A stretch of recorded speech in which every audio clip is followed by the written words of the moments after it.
welcome back, folks, to another edition of Into the Breach Handyman Tool Reviews. Today we are going to be talking about some hand tools today, specifically Anglo arms. Now, as far as I'm aware, Anglo arms is mainly a retailer or an importer, but you can find them everywhere. I've found reviews for some of the products I own in the US. They have a website here in Britain, and they also retail on several other websites as well. So people that sell bushcraft and hunting tools and camping tools and general gardening tools. Anglo arms can be found all over the place. As far as I can tell, though, they're just a distributor and an importer. And a lot of their stuff comes in unbranded. So even though it says on the website that it's an Anglo arms product, when you actually receive it, there's no indication of a brand at all. And as far as I can tell, most of their stuff is made abroad. So chances are they outsource, or they find a company, more specifically in China, that makes the products that they want, and then they just buy them off them, distribute them. They're exclusively a retailer. However, Anglo arms is extremely reasonably priced, which is part of the reason we're looking at it today. So in other words, they're good value for money, at least as far as I can tell.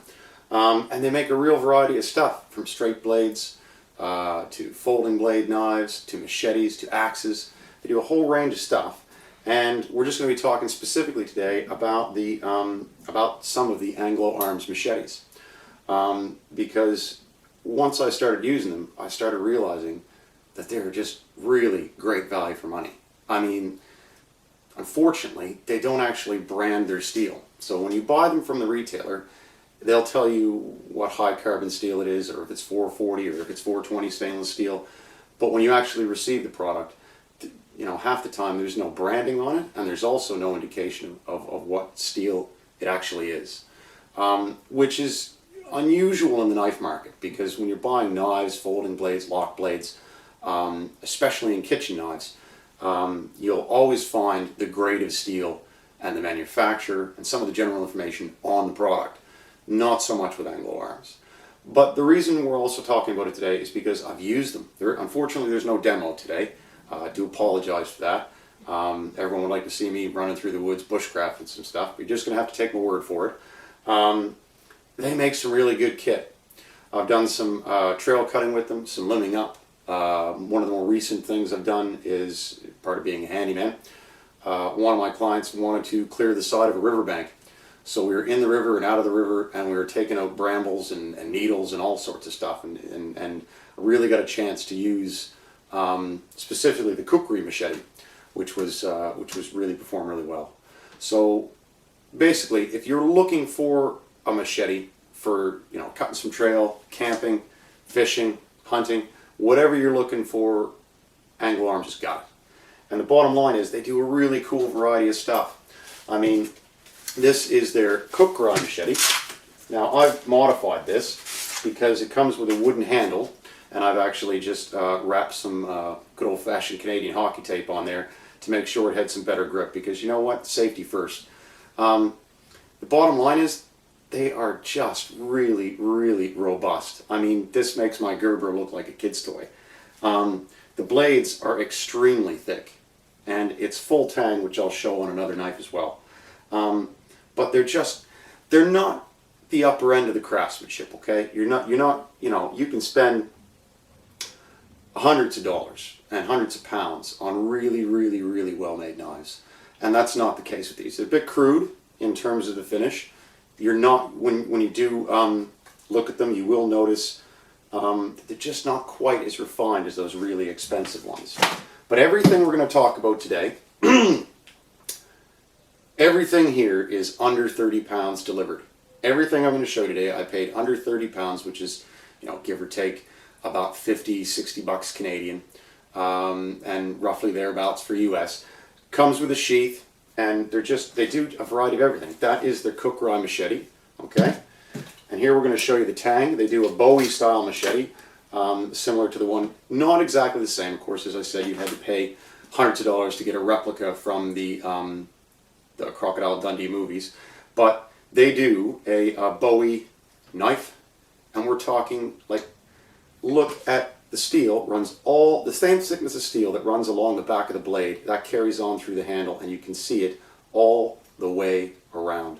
In this case, this is actually a solid wood handle. Unfortunately, I'm not exactly sure what type of wood it is. And then it's got a solid brass handguard at the top. I mean, this is just absolutely excellent. I mean, I've tested it because to see if the steel would actually chip. I've got a few bits of tungsten carbide, one of my ring is an example, lying around. So I gave it a bit of a bang to see what it would put up with. I've done a bit of chopping up some kindling. I've done a bit of just general chopping up some logs, really hacking at stuff just to see how they would perform, to see if the steel would chip, and just, you know, how robust were they for the price, really. And they're really up to standard. I mean, if you're willing to take a gamble for the cost, I mean, under 30 pounds. This particular Bowie knife was 25 pounds delivered. I think the Kukri machete I've got was 22, 23. And the same for this one. They do a, if any of you guys like the movie 300,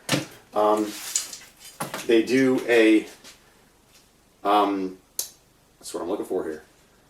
They do a Spartan style machete. Absolutely freaking brilliant. Because the part that's actually sharp starts here and it progresses outward to the tip. And the back end is beveled, but it's not sharp. And the back end along here, again, tapered, beveled, but not sharp. So if you needed to use two hands to get into something because you were manipulating something, it's not a problem. And the weight and balance on all their products is fantastic.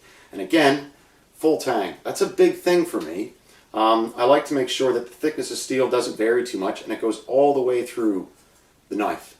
And that's really, really important because aside from how sharp it is, how easy it is to sharp, how long it's going to last, how corrosion resistant it is, the biggest thing about machetes is that you're swinging them around quite vigorously, and the breaking point is where the blade meets the handle, because that's when they start tapering the steel off and start thinning it out to fit it around. Because in most cases, they don't leave it full tang is a loose term. What I mean by that is that yes, the steel's going to run all the way through to the end of the handle, but how thick, how wide? And they tend to break at this point here, anywhere where the blade meets the handle. And this is one of my favorites. The Spartan machete and the Kukri machete and the Bowie knife all tend to be about the same thickness, and they are super thick. I've never seen anything like it before. Now they do movie style replicas as well, and this one is slightly thinner, but by comparison to a Gerber, it slaughters it. Anyone seen the movie Book of Eli? Again, I mean, these are some serious bits of kit, and I've used them, and I'm really impressed. And there's very, very, very little flex in there. You compare that with other normal machetes, these are a cut above. And all of these products, all the ones we're showing here today, are all in 440 stainless. This one in particular came with a synthetic string wrapped handle. Now I took that off because it was rubbish. And I put some self-amalgamating tape on there, and then I wrapped it again in hockey tape, just to make sure I had a decent grip when I was using it. And that's really important, because at the end of the day, all joking aside, when you're out there swinging a machete, when you're out there doing anything, safety is paramount. You want to make sure that you're not going to hurt yourself. Your objective is to do whatever gardening, whatever bushcraft you want to get on with, and you don't want things slipping out of your hands. You especially don't want to get cut when you're way out there in the woods or way out there in some farm field or off doing something when you're on your own. So anyway, yes, Anglo arms, Kukri machete, the Bowie knife, the Spartan machete, and the Book of Eli replica. Absolutely fabulous. I mean, they are, I mean, you just can't beat the value for money. And they're really heavy, and they're really well balanced, and they're really, really tough. I mean, at the end of the day, the only criticism I can actually say is the sheaths. The sheath itself is, they're not great quality. They're not, you know, they're not leather. They're not top of the range, and that's where, you know, you're putting your money into better sheaths. But I mean, seriously, there's no issue there at all. I said I wasn't going to do a demo. There, I did a demo. And that's just with the Bowie knife. That's just with the Bowie knife. I mean, there's just no, they came sharp right out of the box, fit for purpose, and really, really inexpensive. I would have to say, people associate things with cheap. I don't like using the word cheap. They're inexpensive, and they're good value for money. But as far as I can tell, they're not cheaply made. And the Kukri, when I was clearing the riverbank, I'm pretty sure a few times I hit some soil and some rocks, at least the sides of ones. There's no chips in this, and I was really quite impressed with that. To show you what the Kukri, as I said, I've wrapped it in some hockey tape. The original is just a pocket wood handle. It's a fake handle, but as you can see, full tang all the way through. And as I said, it's value for money. So this one in particular, when I was holding it, the handle felt just a little bit loose. So I put a couple of dabs of wood glue on the pins, because on this side they were perfectly flush, and on this side they were a bit recessed. And just let it lay and rest, and that filled it in and sorted out the handle. But value for money, you really can't go wrong. I mean, the biggest things about wielding a machete is you can feel the vibration. You can feel the fact the quality is just not up to standard. And that's not the case here. Anglo Arms seem to be very picky about what they bring in, not only about the quality, but about the craftsmanship and about the cost. And they're really good at that, and I think they're worth looking at. So Anglo Arms, they do everything from pocket knives, folding knives, lock blades, machetes, the lot. And I know they're available across the spectrum, because I've seen reviews in the States from guys who specifically reviewed the Kukri, and they didn't have any complaints about it. It was the only video I actually came across. It's one of those things where there aren't many reviews of their products out there, at least that I could find at the time. And I thought I'd do one because hand tools are just, you don't require any power, you don't require any petrol, you don't require any gas, energy. It's just you out there in the wilderness or out there on the job. And, when you compare the quality, for example, say for the Kukri, at 22, 23 pounds delivered to my door, compared to, say, a quality Gerber one of the similar size, you're looking at 50, 60 pounds. So, you're talking about $50 as opposed to $100 or $150 in cost. I can't fault these knives. I can't fault these machetes at all. I think they're absolutely fabulous, and I think they're worth looking at, and that's why they're here on the show today. So I hope this helped you make a decision, at least looking at Anglo Arms as a brand. I'm really satisfied with them, and I think they're really good value for money. And I hope that helped you out today. So thanks for watching. See you again soon.